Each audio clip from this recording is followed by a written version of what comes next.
بسم اللہ الرحمن الرحیم نحمدہ و نصلی علی رسولہ الکریم اما بعد۔ احباب گرامی، آج ہمارا یہ میراث کورس کا میراث کے اسباق کا 8واں سبق ہے، اور 8ویں سبق میں آج ہم خیفی بہنوں کے احوال پڑھیں گے۔ دیکھیں، پیچھے ہم خیفی بھائی کے حالات پڑھ چکے ہیں۔ یہ خیفی بہن بھائی دونوں کے حالات ایک ہی ہیں۔ یہ خیفی بہن بھائی ماں شریک بہن بھائی کو کہتے ہیں۔ اس سے مراد وہ بہن بھائی ہیں کہ جن کی ماں تو ایک ہو اور باپ ان کا الگ الگ ہو۔ ان کی 3 حالتیں بیان کی گئی تھی۔ سب سے یہ ہے کہ اگر یہ ماں شریک اولاد ایک ہو، یعنی بھائی ہو یا بہن ہو، تو اس صورت میں اس کو سدس ملے گا، اور اگر ان کی تعداد 1 سے زائد ہو تو اس صورت میں ان کو ثلث ملے گا، 1/3 جسے کہتے ہیں۔ اور اگر میت کی اولاد پوتے پوتیاں باپ دادا موجود ہوں تو ان کی موجودگی میں یہ خیفی اولاد محروم ہو جاتی ہے۔ تو یہ مختصراً ہم نے آپ حضرات کے سامنے خیفی اولاد کی احوال بیان کیے تھے۔ اب اس کے بعد آگے 7ویں نمبر پر ماں کی حالتیں۔ ماں کے 3 حالات ہیں۔ ماں کے 3 حالات ہیں۔ نمبر 1 فرمایا کہ میت کی اولاد کی اولاد ہو، یا فرمایا کہ 2 یا 2 سے زیادہ بہن بھائی ہوں، تو اس صورت میں ماں کو چھٹا حصہ ملے گا، یعنی 1/6 جسے عربی میں سدس کہا جاتا ہے۔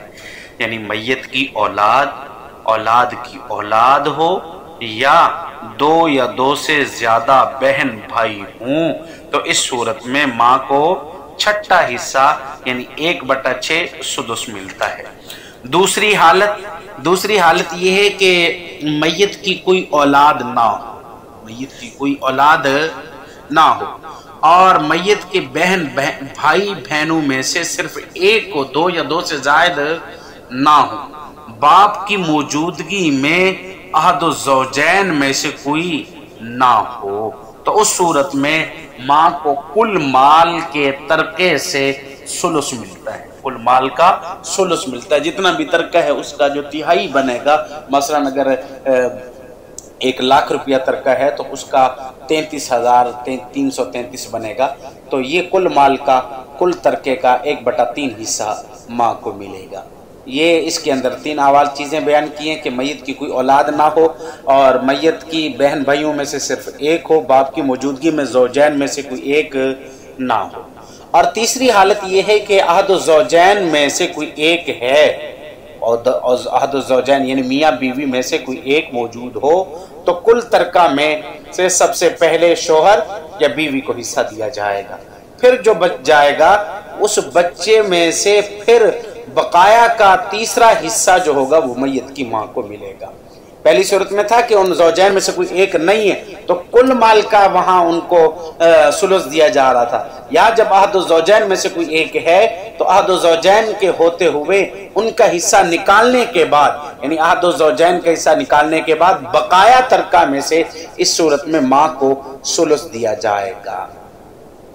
اب فرمایا آگے 8ویں نمبر پر جدہ، یعنی جدہ سے مراد دادی اور نانی۔ ہم نے کہا تھا کہ جدہ فاسدہ اور جدہ صحیحہ، اس کی تعریفیں ہم پہلے کر چکے ہیں کہ جس میں عورت کا واسطہ آئے تو یہ جدہ فاسدہ ہے، اور جس کی طرف نسبت کرتے ہوئے عورت کا واسطہ نہ آئے بلکہ مرد کا واسطہ ہو تو یہ جدہ صحیح ہے۔ دیکھیں، فرمایا کہ جدہ یعنی دادی نانی، اس کو چھٹا حصہ ملتا ہے، اس کو 1/6 چھٹا حصہ، لیکن جدہ کے وارث ہونے کے لیے چند باتوں کا ذہن نشین رکھنا ضروری ہے۔ اس کو چھٹا حصہ ملتا ہے لیکن اس کے وارث ہونے کے لیے چند باتوں کا ذہن نشین رکھنا انتہائی ضروری ہے۔ سب سے پہلے نمبر پر فرمایا کہ جدہ کے وارث ہونے کے بارے میں پہلی بات یہ ہے کہ جدہ فاسدہ وراثت سے محروم ہوتی ہے، صرف جدہ صحیحہ ہی وارث بن سکتی ہے۔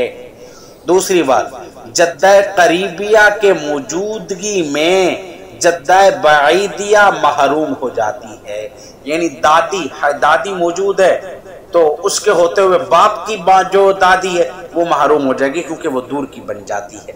اور تیسری بات یہ کہ جب میت کی ماں موجود ہو تو کوئی بھی نانی یا دادی وارث نہیں بن سکتی. میت کی ماں کے موجودگی میں دادی یا نانی یہ سب محروم ہوتے ہیں.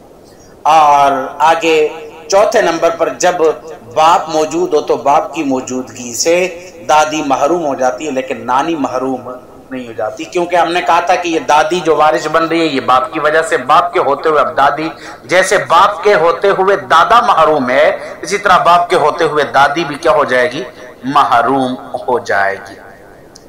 آگے 5ویں نمبر پر فرمایا کہ دادا اپنی بیوی جو کہ میت کی جدہ صحیحہ ہے کے سوا ان تمام دادیوں کو محروم کر دیتا ہے جن میں دادا واسطہ کے طور پر موجود ہو.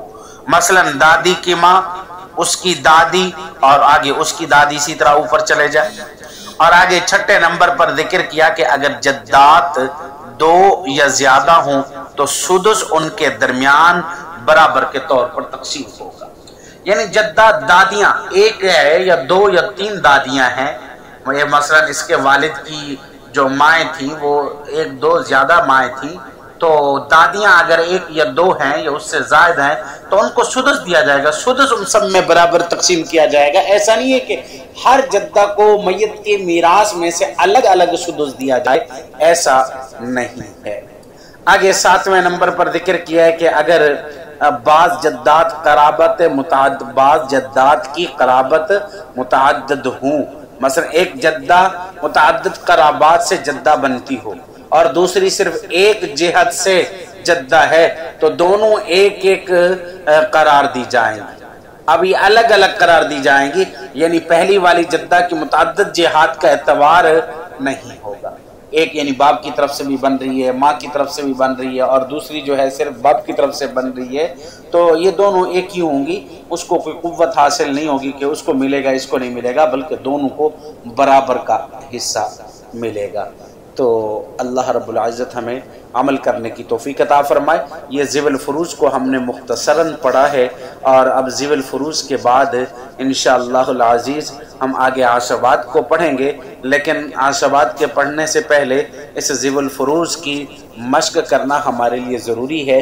تو اس کی چند مثالیں انشاءاللہ تعالی میں بنا کر آپ حضرات کی طرف بھیجوں گا، اور ہر طالبہ اس کی طالبہ اور جو ہیں اس کا جواب ضرور دیں، اور پھر اس کو حل کر کے پرسنل میں بھیجیں. جزاک اللہ.